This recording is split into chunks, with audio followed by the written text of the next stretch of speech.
আমাদের মুরব্বী গত বছর এসেছিল আমাদের সঙ্গে দেখা করার জন্য। এটা মনে হয় দ্বিতীয়বার আপনি আসছেন আমাদের কাছে।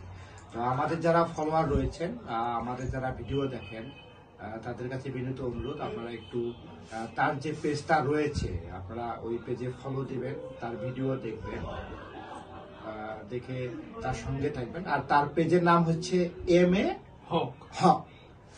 MA হক নামে তার একটা পেজ আছে, ওই পেজটা আপনারা দেখবেন। যদি ভালো লাগে কমেন্টস করবেন, শেয়ার করবেন।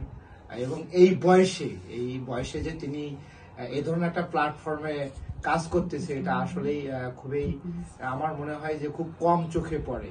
তো সেদিক থেকে মনে হয় একটু আলাদা বা একটা আকর্ষণীয় ব্যাপারও হয়তো বা থাকতে পারে, সেই জিনিসটাও আপনারা দেখতে পারবেন। তো আমরা আশা করি আমাদের চার পণ্ডিতের থেকে অনেক অনেক দোয়া এবং ভালোবাসা থাকবে।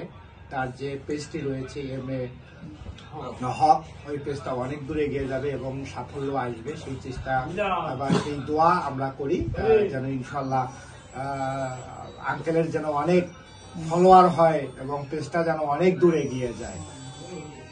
সুপ্রিয় দর্শক, আসসালামু আলাইকুম। আপনারা দেখতেই পাচ্ছেন যে আমাদের চার পণ্ডিতের সাথে আমাদের একজন সিনিয়র পার্সন, আমাদের সম্পর্কে দাদা, উনি এসেছেন রংপুর মিঠাপুকুর থেকে সটিবাড়ি, এবং আজকে আমরা ওনার সাথে 8.5 দিন ছিলাম।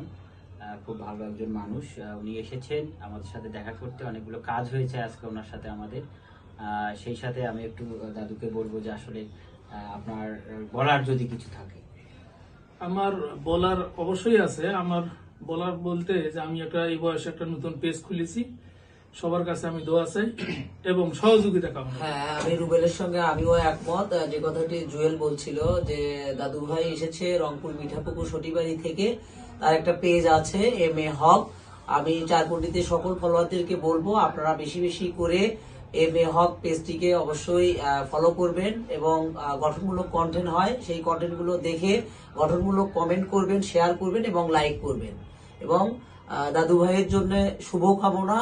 সে এই প্ল্যাটফর্মে এসে আসলে নতুন নতুন কিছু দেখাতে চাচ্ছে। আমরা চাই তার সৃজনশীল মেধা দিয়ে গঠনমূলক ক্রিয়েট করে সবাইকে ভালো কিছু দেখাক এবং তার সফলতা কামনা করছি এবং সে এগিয়ে যাক দুর্বার গতিতে, এই প্রত্যাশা থাকলো চার পণ্ডিতের পক্ষ থেকে। সবাই ভালো থাকবেন।